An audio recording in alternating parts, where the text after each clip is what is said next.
4 വർഷം ഏകദേശം ഒരു 1460 ദിവസം വരും. പറഞ്ഞു വരുന്നത് വടക്കഞ്ചേരി മേൽപ്പാലം ജനങ്ങൾക്ക് തുറന്നു കൊടുത്തതിന് ശേഷമുള്ള ദിവസങ്ങളെ പറ്റിയാണ്. ഈ ദിവസത്തിനുള്ളിൽ വലിയൊരു നേട്ടം വടക്കഞ്ചേരി മേൽപ്പാലം സ്വന്തമാക്കിയിട്ടുണ്ട്.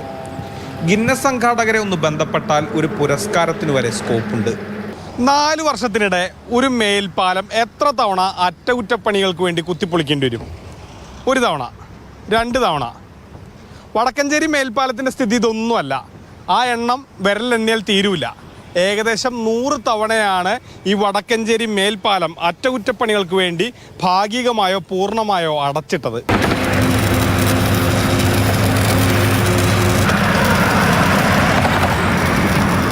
വാഹനങ്ങൾ കടന്നു പോകുമ്പോഴുള്ള കുലുക്കം കൂടിയതോടെ കഴിഞ്ഞ മെയ് 16-ന് വീണ്ടും പാലം അടച്ചു.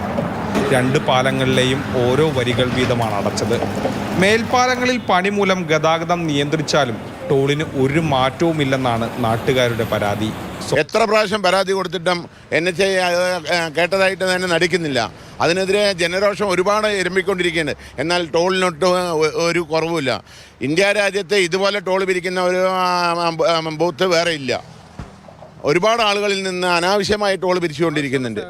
2022 ഫെബ്രുവരി 6 മുതൽ മേൽപ്പാലത്തിലൂടെ വാഹനങ്ങൾ കടന്നു പോകുന്നുണ്ട്. ഇതിനുശേഷം പാലം അറ്റകുറ്റപ്പണിക്കായി അടയ്ക്കുകയും തുറക്കുകയും ചെയ്തു. പൂർണ്ണമായോ ഭാഗികമായോ അടച്ചാണ് പണി നടത്തിയത്.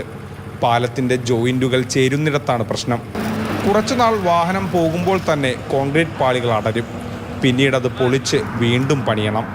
നിർമ്മാണത്തിലെ പിഴവാണ് പാലം ഇങ്ങനെ ഇടയ്ക്കിടെ തകരാറിലാകാൻ കാരണം. ഇതിന് മറ്റു പോംവഴികളില്ലെന്നാണ് കരാർ കമ്പനിയുടെ വിശദീകരണം.